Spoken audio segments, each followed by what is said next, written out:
Eu sou José Ernesto Taborda Cavaleiro, natural da Mata de Lobos, nascido a 23/3/58. Os meus pais eram naturais aqui da Mata de Lobos também. Aqui só fiquei eu. Só ficou o senhor? Só fiquei eu. Então? Fiquei e agora é que eu sentei outra vez a Arraiais, porque eu fui sempre pássaro ambulante. Eu com 13 anos saí da escola, fui trabalhar para Coimbra. Fiz a 6ª classe, que era obrigatória. Porque aqui não havia nada. E havia gente conhecida que me levaram para Coimbra e fui trabalhar numa pensão, servir à mesa. Já lá estava o meu irmão, mais velho que eu, 2 anos, porque as pessoas vinham aqui, da cidade, vinham aqui buscar feijão frade, várias coisas, e vendiam em Coimbra. Sim. E uma dessas pessoas que vinha aqui buscar o feijão frade, os alhos, coisa, levou o meu irmão para lá. Sim. Trabalhar para a casa deles. E depois arranjaram para mim também. Para uma pessoa conhecida. Sim. Eram conhecidos. Eu fui para lá trabalhar. Estive lá 13 meses. Eu queria sair da casa onde estava e era para ir trabalhar para um conhecido, que é um dos melhores cafés de Coimbra, Santa Cruz. Sei bem. Só que os meus pais não me deixaram. Porquê? Porque tinha que estar debaixo do domínio deles. E voltei para aqui.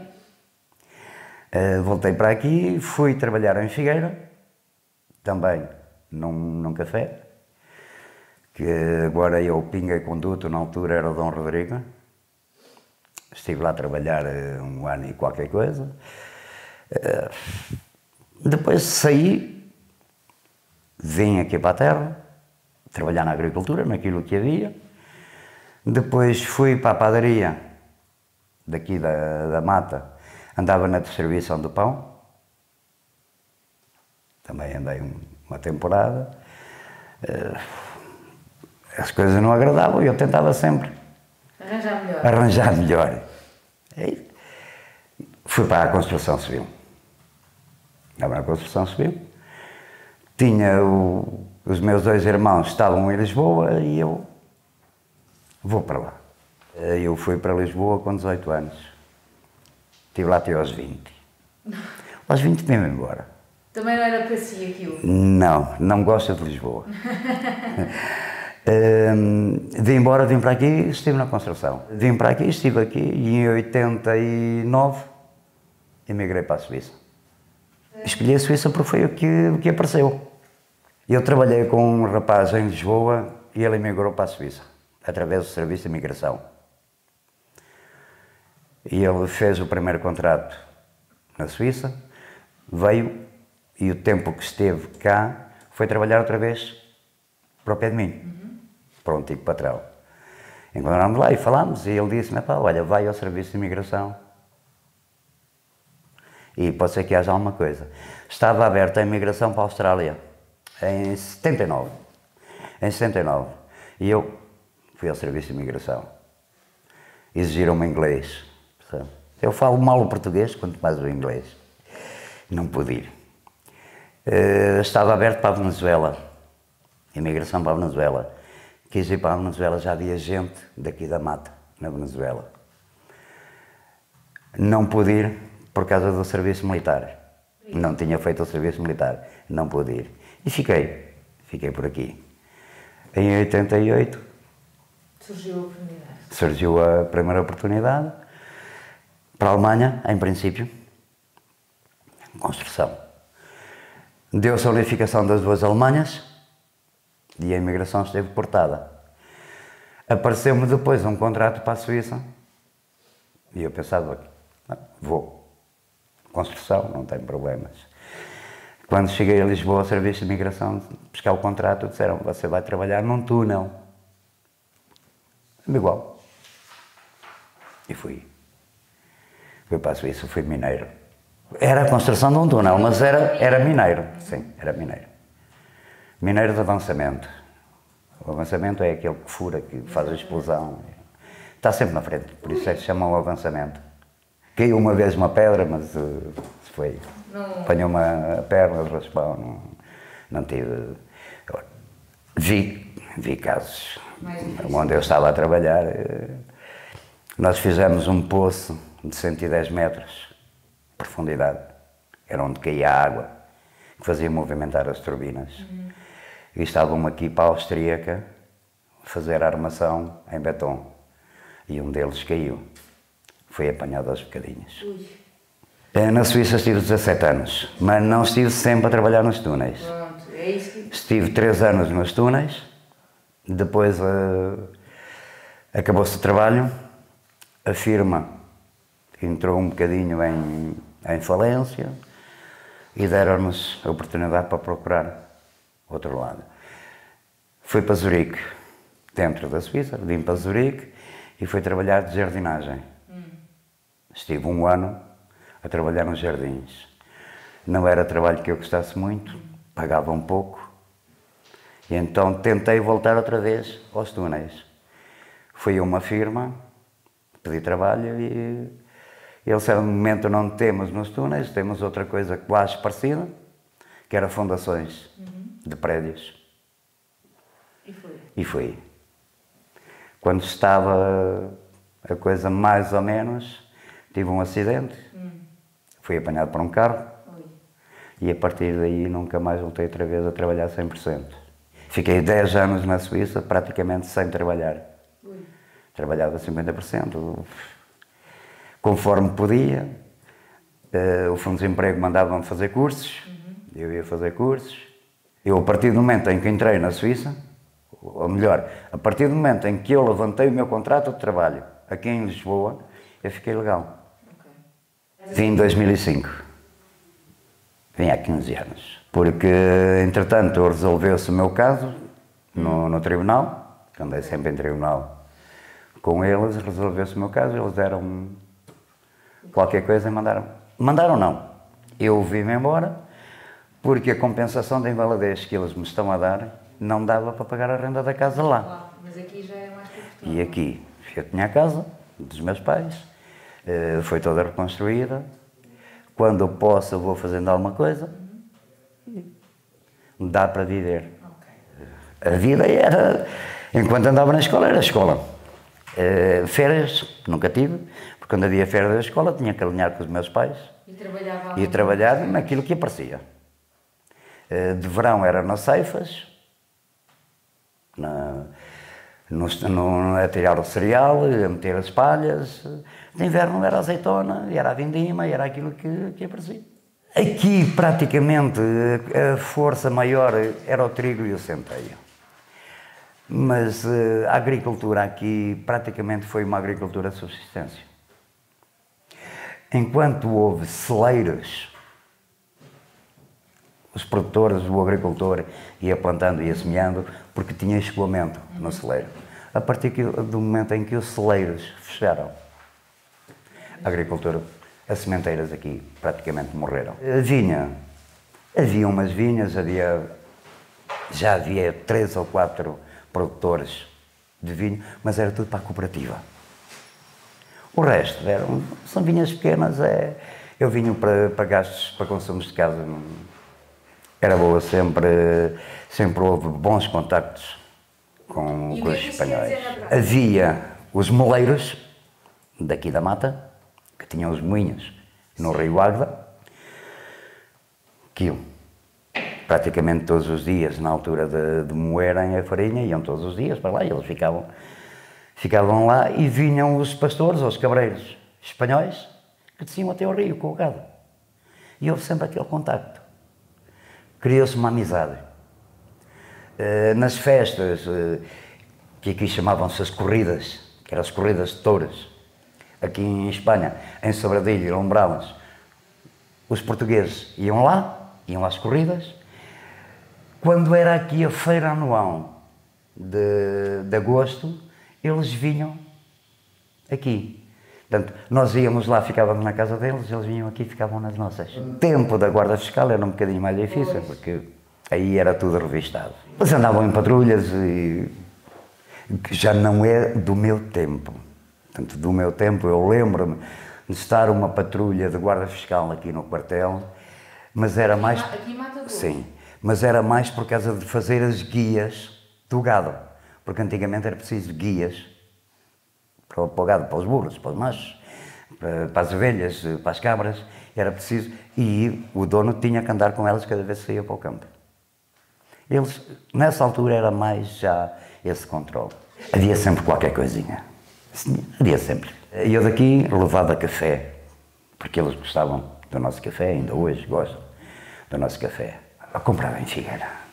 Como era, portanto, era uma gentileza que a gente fazia, era um regalo que a gente fazia, eram 2, 3 quilos de café. Não era para negócio. Não era para negócio. Eles, quando vinham, traziam sempre qualquer coisita também. A partir dos 15 anos, depois que eu vim de Coimbra, comecei a andar por aqui, levava daqui café. Nós, portanto, no meu tempo, não íamos aqui diretos aqui a Sobradilha, íamos mais por cima, para onde falas Caribe, a uma aldeia que é La Bolsa, em Espanha.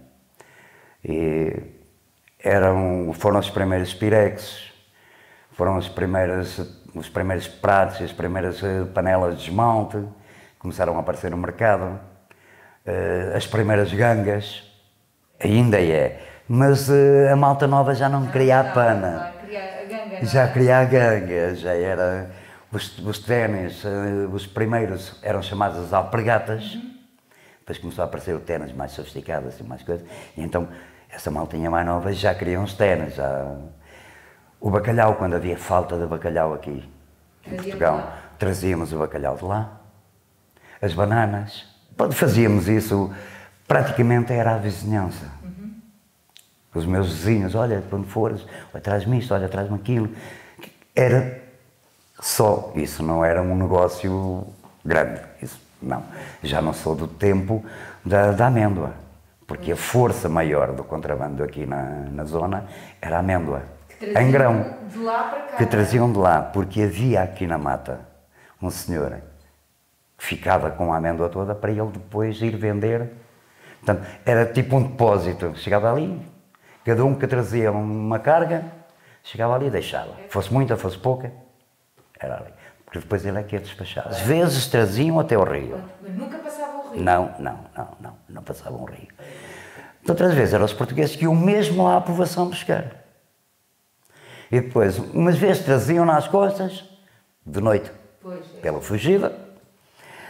Outras vezes deixavam a meio campo, escondido atrás de uma parede, debaixo de uma pedra. No dia seguinte pegavam no burrito, iam buscar 2 feixes de lenha e vinham no meio, por causa da guarda fiscal. Às vezes eles estavam à espreita, desfaziam a lenha para ver se vinha alguma coisa, umas vezes vinha, outra vez não vinha. Era sempre fugida, sempre de olho de lado, sempre à espreita, a ver se estavam, se não estavam. Havia uma coisa que durante a noite, as noites de luar, às vezes apercebíamos-nos, era a estrela, o distintivo do boné, que brilhava no luar. Embora eles muitas vezes quisessem esconder, às vezes havia aqueles, um canto qualquer, eles podiam aparecer. Um olho no burro, outro no cigano. Fui apanhado uma vez, vinha da bolsa, fui apanhado em Almofala. Estavam à espera. Foi durante o dia. Visto ou não? Já, foi durante o dia. Eu tentei dar a volta, mas eles conheciam os caminhos melhor do que eu. Estavam à espera. Apanharam, tiraram-me o que trazia. Só? Trazia 4 quilos de bacalhau, uma panela de desmonte, 2 pares de chuteiras de futebol e um par de ténis. Ficaram. E eu cheguei a Almofala, eles apanharam-me ainda no campo, chegámos a Almofala, eles meteram as coisas no jipe e agora vais embora para casa. E eu, bem, eles encobriram, eu dei meia volta e voltei para a Espanha. Foi lá buscar outra. E fui buscar outra remessa. Cheguei lá e disse ao dono da casa, ó, fui apanhado assim, não trago dinheiro, não tens problemas, pagas quando voltares. E quando ia à Espanha, ia sempre já tinha sítio certo para vender o café ou era... Era nessa loja, era sempre na mesma... E sempre a mesma pessoa? Sim. Que era o que nos vendia a nós as mercadorias também, era uma casa de comércio. Praticamente fazia o troca. Quando era para trazer mais alguma coisa, fazia-se a troca. Às vezes trazia. E depois como é que fazia? Conseguia trocar aqui? Sim. Ou guardava-se quando voltasse lá, pagava em peseta. Cigarros. Também trazíamos. Melhor não seria, mas já tinha filtros, já era... Era mais avançado. Já era outra coisa. Era o caminho normal daqui para Almofala. Almofala Saía aqui de Esquerido. Mata de Lobo, Sim. Almofala Esquerido e depois o caminho na Bolsa. Quando vinhamos para cá é que quase não fazíamos o mesmo caminho. Porque a gente jogava sempre com aquela, viste-me passar para lá, mas eu para cá troco das voltas. E como é que trocava as voltas? Então, vinhamos por outros caminhos, ou atravessávamos um terreno que tivesse mato, sempre à escondida. O rio tínhamos que atravessar, porque era a zona mais perto. Era mais estreito, dava melhor passagem. Nós tínhamos, tirando este da Almofala, havia aí mais ou menos 3 caminhos que eram mais ou menos certos. Eram caminhos que vão mesmo ao rio. Que esses caminhos praticamente eram os caminhos usados pelos moleiros. Que era o caminho da Broeira. Da? Broeira. Mais. O caminho do Castelejo. E o caminho da Cega Verde.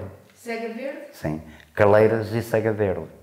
E o caminho da Broeira e do Castelejo era para ir a Sobradilho. Íamos a Sobradilho. O da Cega Verde era para a Freixneda.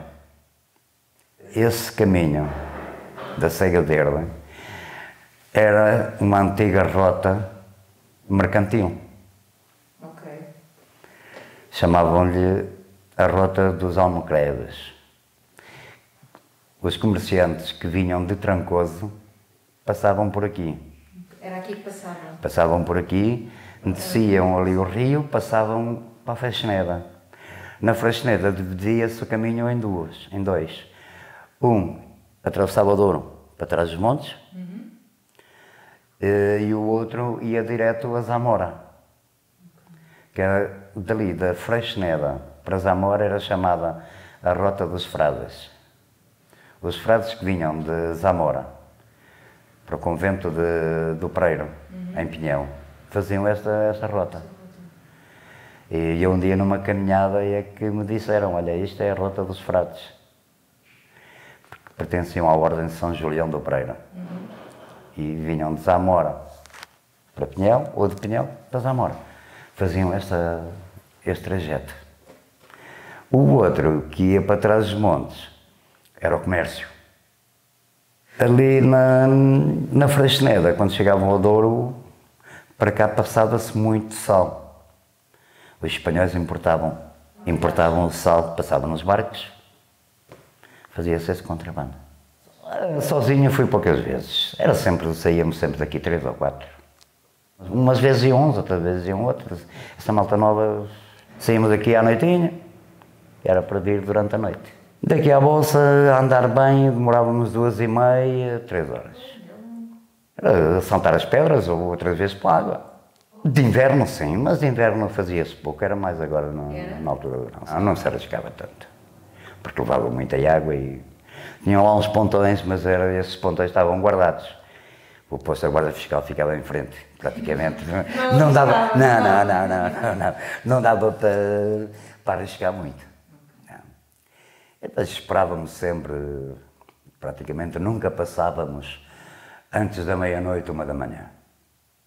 Já havia menos guardas também, embora Escarico fosse um posto fronteiriço, sempre com guardas, mas mesmo eles já não tinham aquela preocupação de andar atrás do contrabandista, porque o contrabandista era aquele contrabando de subsistência. Não era um negócio como foi depois, mais tarde, o contrabando de gado. Gado, mas em grandes quantidades. Aqui na região? Sim, sim. Já depois da 25 de Abril. De lá para cá. Havia noites de se passarem 1.500, 1.200, até às 2.000 ovelhas. 200, 300 cabras, 100, 150, 200 vacas. Havia negociantes. Pois. Havia negociantes. Praticamente as vacas era tudo para matadores. As ovelhas era para os pastores. Havia muita pastorícia. Foi sempre uma zona que teve muitos rebanhos. Só que, na altura, os rebanhos eram mais pequenos que são agora. Portanto, há rebanhos com 300, 400 ovelhas. Naquela altura seriam 100, 150, outros tinham 50, 60, portanto, mas havia muito gado, havia. E depois havia o negócio também. O negócio de ovelhas, do gado. Umas ficavam aqui, outras iam para outros lados, iam para as feiras. Porque a partir do momento em que eles estivessem aqui dentro do palheiro, não sabia de onde era gado português. Ele não podia ser apanhado, era no caminho. Era mais barato. E eram outras raças. Já havia outras raças. Que depois eram feitas as guias. E as guias? As guias chegavam ao quartel, à guarda fiscal. Tenho mais tantas ovelhas. E os guardas não... Não perguntavam de onde veio, nem de onde não veio. Não. Sim, senhor. Passavam as guias do gado. E ficava todo lugar. Era. Eles não podiam, era ser apanhados a passar o rio. Isso aí. Aí era... Ficavam sem o gado. E alguns até tinham direito a ir dormir Passar uma noite no calabouço. E então esse negócio das vacas, aquilo eram carradas e carradas. Eu ainda cheguei a trabalhar para esse indivíduo, também ainda cheguei a passar algumas durante a noite, íamos durante a noite. Olha, há uma passagem em tal sítio, lá íamos. Na zona de Sabugal ainda tivemos que fugir uma noite. Cada um safa-se como pode. Claro. Quando nessa altura deixámos o gado e viemos embora. E esse indivíduo, ele podia perder uma carrada de gado porque depois ia buscar na segunda. E ele praticamente tinha quase tudo comprado. A guarda fiscal aí só se fosse uma coisa muito óbvia. Uma acusação muito grande que viesse já do outro lado, que se é que eles vinham mesmo. Porque depois faziam aquelas rusgas normais, mas até fechavam os olhos. Porque corria bem. Claro. Porque havia sempre alguém que dizia, olha, vocês vão porque têm que mostrar, têm que se mostrar, têm que passar e coisa que é para... Mas fecham os olhos e pronto. E depois, por fim, era o negócio das vacas. E o tabaco. Houve aí uma história que nunca foi nem confirmada nem desmentida, de um incêndio que foi para queimar os cigarros que lá estavam. Mas esse já era grandes quantidades. Já era um contrabando mais esquece. Tive um encontro com os carabineiros, que já não eram carabineiros, já era guarda civil. Mas não ia fazer contrabando. Fomos dormir ao Rio, mas tínhamos combinado com uma família conhecida de espanhóis, deles virem também. E eles não desciam, não apareciam, e eu fui à procura deles. Quando cheguei em meio da encosta, fui apanhado pela Guarda Civil. O que andas a fazer? Vou a Sobradilha.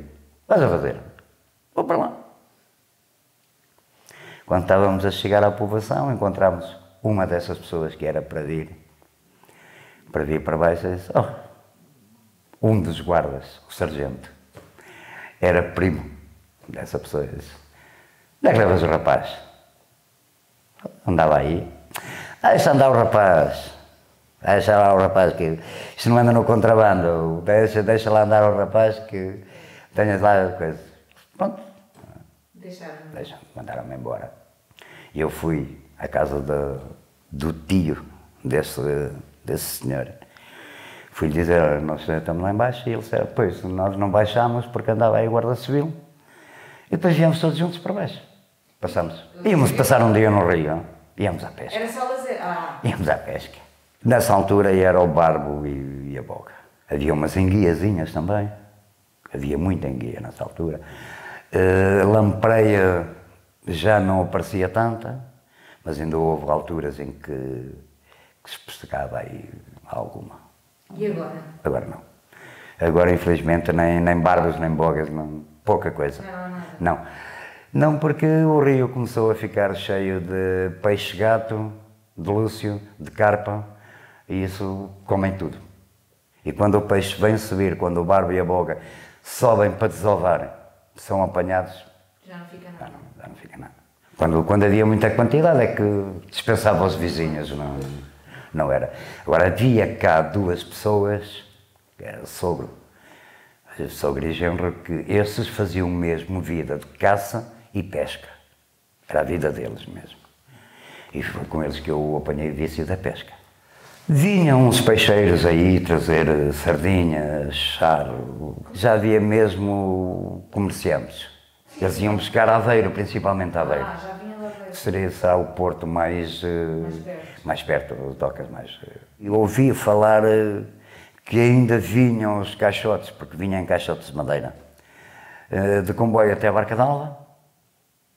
Umas vezes vinha no autocarro, que já havia um autocarro que fazia o trajeto, outras vezes iam lá buscar. Mesmo, diretamente. E vendiam, mas era mais a sardinha. Era mais a sardinha. Não é na altura que as Comia-se aqui outra coisa, mas não era sempre, que também vinha de Espanha. Que eu ainda hoje gosto. Só que já não se encontra com tanta facilidade. Era o polvo seco. Aqui não. Mas ali de Espanha, como o meu pai ia muita gente para lá na altura das ceifas, cegar a cevada, fazer as ceifas em Espanha, havia uma quinta que pertence à Freixneda, era uma quinta enorme. Hoje só tem vacas, já praticamente, já não tem sementeira, já não tem cultura. Mas semeavam muito trigo, centeio, cevada, e vinham buscar aqui pessoas para irem lá cegar. E o meu pai, quando vinha, trazia sempre o polvo seco. Foi aí que eu comecei a gostar. Era uma maravilha. Há zonas aí na Galiza que, mesmo aqui, León, Castilla-León, ainda é capaz de haver lá mais para o norte. Nós, para aqui para baixo, já não. Porque eu já tenho-me perguntado aqui, por essas aldeias aí que eu costumo andar, ver se me arranjam, mas já... Só pá, é difícil só lá para cima. Só a zona mais... Galiza, Astúrias, a zona mais fronteiriça ao mar. Devia ser fumado. Aquilo devia ser fumado. Era preparado... devia ser mesmo fumado. Às vezes vinha o peixe inteiro. Outras vezes era só os tentáculos. E vinha embrulhado. Como se fosse bacalhau. Como se fosse bacalhau. Assim, Era. Porque aquilo era seco mesmo, vinha mesmo seco. Não tinha umidade nenhuma. Como o presunto, seco. Quem quisesse cozinhar, podia cozinhar. Mas aquilo era bom, era seco. Conservas eram mais fortes as nossas. Tanto que os espanhóis, quando vinham aqui, que vinham de passeio, uma coisa que eles adoravam aqui era as enguias. Havia de conserva, que agora já se vê pouco, mas havia umas barricas, uns barris de enguias. Eles adoravam aquilo. Eu ainda cheguei a levar algumas para lá. Barricas? Sim, mas era para oferecer, não era para vender, não era para comércio. De 2 litros, havia as maiores, havia de 5 litros.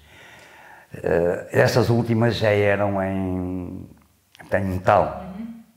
Mas antigamente havia em madeira mesmo. Mas eu não era para negócio, eu levava porque tenho lá grandes amizades. As pessoas com quem eu convivia, eu considero-as como família. Nas brincadeiras aqui no Rio, porque esse senhor que vinha aqui, ele tinha as ovelhas, tinha as cabras e as filhas, e os filhos andavam aqui nas arribas espanholas e desciam até ao rio. Nós íamos para lá tomar banho e começávamos a conversar, metíamos conversa. E depois, quando havia as festas e que eles vinham, era um dia de festa aqui. E nós andávamos com eles. Quando era nas corridas, andávamos com eles lá, porque eles é que nos diziam, vamos para aqui, vamos para ali. Começou-se a criar uma amizade. E depois eu comecei a criar uma amizade ainda mais íntima.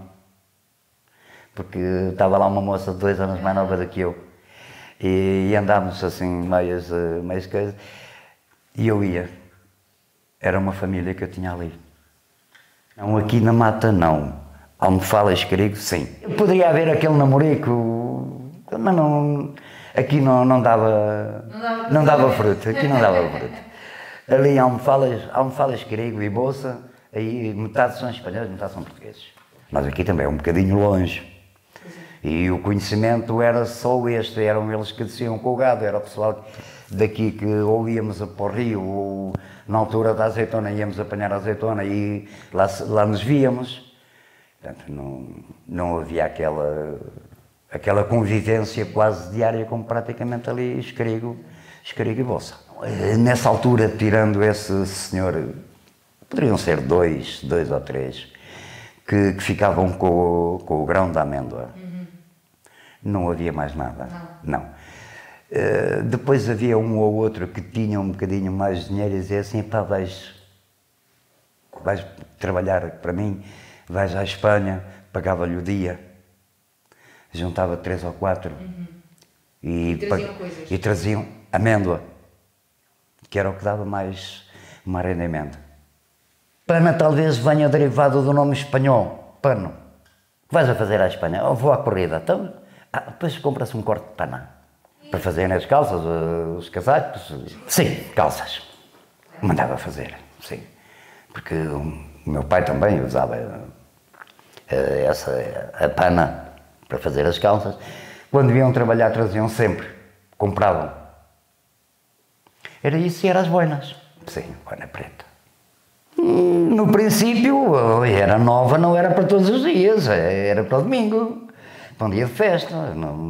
Depois, com o tempo, é que ficariam durante todos os dias. Mas no princípio, não. Então, quem é que metia umas calças novas de pana aí ao trabalho? Nem pensarem. Era mais barato. Era mais barato e talvez mais resistente.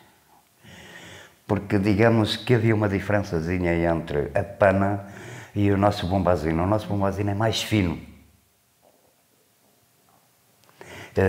E rafa-se com facilidade. A pana não. A pana era mais resistente. Talvez por ser mais grossa, por ser um tecido mais compacto. Houve uma história que há um lugar que era onde passavam os contrabandistas a fugir da guarda fiscal. Sim. Que chamam-lhe a vereda vai-te embora, porque era preciso conhecer o lugar, conhecer a palma, saber onde punha os pés, para poder passar. Se não corria mal, é isso? Senão ficava lá. Porque é um lajão que vai até ao rio. Aquilo são uns metros bons. E aquilo tinha um arame, para a gente segurar o arame e passar. E houve uma vez uns senhores que vinham e foram apanhados pela guarda fiscal. E eles disseram, então, e agora? Não, sim, levais a carga, que já traziam a saca às costas, levais a carga, segui na frente, que vós é que sabeis o caminho. Porque havia guardas fiscais que vinham para aqui e não conheciam os caminhos. Então, e eles, os contrabandistas, meteram-se nessa vereda e quando chegaram à ponta disseram, anda, passa agora. Só que eles olharam para aquilo, Ferrusco, olharam para aquilo e disseram, não sei que não passamos. Não passaram e eles vieram-se embora. E os outros ficaram lá até que fosse de dia, para depois dar com o caminho para vir embora. Essa, eu não estava, mas foi a história que contaram e acredito que seja verdade, porque o lugar está lá, nós já fomos à procura dele, não conseguimos encontrar, porque o mato agora é muito.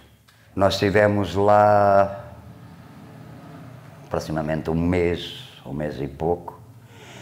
Fui eu, o Porfírio e mais outro sujeito daí, mais 2, e fomos lá procurar, mas já não conseguimos dar com ele. É aqui, é além, é mais aqui, mais além. Aqui em cima toda a gente sabe onde é. Pois, mas depois lá... Mas lá embaixo no terreno ninguém dá com ele. Porque o mato é muito. Nós nas cartas, nos mapas antigos, nota-se. Está lá. Porque os olivais eram todos limpinhos. O mato era todo cortado. Havia fornos aqui, fornos de pão. A mata tinha 8 ou 9 fornos de pão. Era preciso lenha para alimentar os fornos. Andava tudo limpinho. Não havia uma gesta num caminho, não havia nada num caminho. Portanto, os caminhos estavam limpos, todo se via. Hoje, há mais mato dentro de um caminho que fora. Nós, para limpar os nossos caminhos da Associação dos Caminheiros, às vezes vemos negros. Olha, é por aqui. Depois chegamos ao ponto. Era. E agora? Volta para trás. Marca outra vez. Tanto que nós temos o caminho da Broeira, que ainda temos uma parte do caminho antigo. Foi feita uma rodeira nova, onde vão os carros 4x4 vão lá à vontade. Mas ainda ficaram troços do caminho antigo, caminho dos moleiros. Nós esse caminho vamos limpando de vez em quando. Os caminhos dos olivais, os caminhos antigos onde só passavam os burros. Nós limpamos esses caminhos, porque dá outra vista às caminhadas. Temos alguns que requerem um bocadinho de genica, digamos assim, mas nunca é uma coisa demasiado. Uns são mais curtos, outros são mais longos. Temos um às escaleiras que esse é o maior, é o que tem mais comprimento. Esse requer um bocadinho de preparação para aguentar. E depois também depende do tempo. Claro. Se está calor, se não está calor. Nós, quando é assim, é de manhã. 6h30 da manhã, está a andar. Que é quando começa a força do calor, já a gente vai embora. Nada que se compare com as caminhadas espanholas. Mais puxadas e com ainda mais gente. É. Não há caminhada nenhuma em Espanha que eu fizesse que não tivesse para cima de 350, 400 pessoas. Muita gente. Já teria aí os meus 18, 19 anos. Juntámos-nos aí uns 4 ou 5 e, claro, íamos à casa deste, beber um copo, íamos à casa do outro. E estávamos em casa de um pastor que fazia contrabando. Esse fazia também. E quando foi às tantas, o homem veio à porta e disse: está ali a guarda fiscal. Estavam em frente à casa dele, porque ele tinha chegado de Espanha com uma carga. Os gajos daqui a pouco vão entrar aqui, porque eles entravam dentro de casa para revistar. E nós,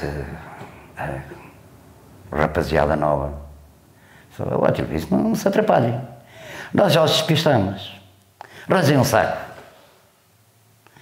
Um saco com 4 gestas lá dentro. Fingiam que levavam mercadoria. Cada um sai com o seu saco às costas, e um foge para um lado, outro foge para o outro, e os guardas, vão ali, vão ali, vão ali, vão ali. Foram atrás de nós e o homem pegou na carguinha dele e foi pô-la num sítio seguro. Faziam muitas histórias dessas, faziam muitas coisas dessas. Às vezes a coisa corria mal, que eu não me lembro, porque não estaria cá, não tenho recordação disso, mas o Porfírio lembra-se de uma história dessas que foram queimadas, a pana, as boinas. Sim, eu acho que ele contou. Foram queimadas dentro de casa, para a guarda fiscal não deitar a mão. Pois, eu acho que ele contou isso. Porque naquela altura era difícil. A gente comprava umas alpargatas, se as trouxesse calçadas, não nos as tiravam. Agora se viessem no saco, ficavam sem elas. Comprávamos uma fogaça, o pão típico espanhol, se a gente partisse um bocado, chamávamos-lhe o codorno, a parte do lado, partíamos para comer, já não a tirava. Se viessem ter, ficávamos sem ela. Digamos que a gente trazia um pão daqueles, porque aqui não havia na altura, era um pão diferente. era aquela coisa de trazer o pão, não era para negócio, era para comer. Até isso eles tiravam o pão da boca. A quem andava sacrificado e ia trabalhar para juntar das gestões para ir buscar qualquer coisa à Espanha, porque era mais barato. Mas eles não tinham... Havia aí três marmelas que eram ruins mesmo ruins, eram mesmo ruins. Era esse que estava aí na fotografia. O O 18, o Albino 18.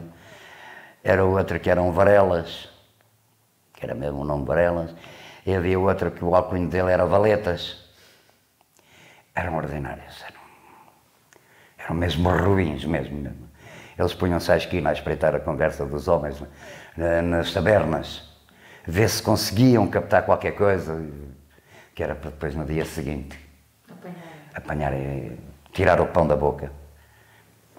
Havia famílias que, não havendo mais nada, pois tinham que ir, porque esses senhores que compravam amêndoa a qualquer altura, eles vendiam, não estavam sempre a dar. Houve alguns que foram presos. Passavam o contrabando, assim. Eram 2, 3 dias na prisão. Depois queriam que dissesse onde é que vendiam, onde é que compravam, quem eram os sócios, quem eram os companheiros. Eram tempos de miséria, porque não havia nada, tirando a batata e a couve. Feijão, alguma coisa que se plantava.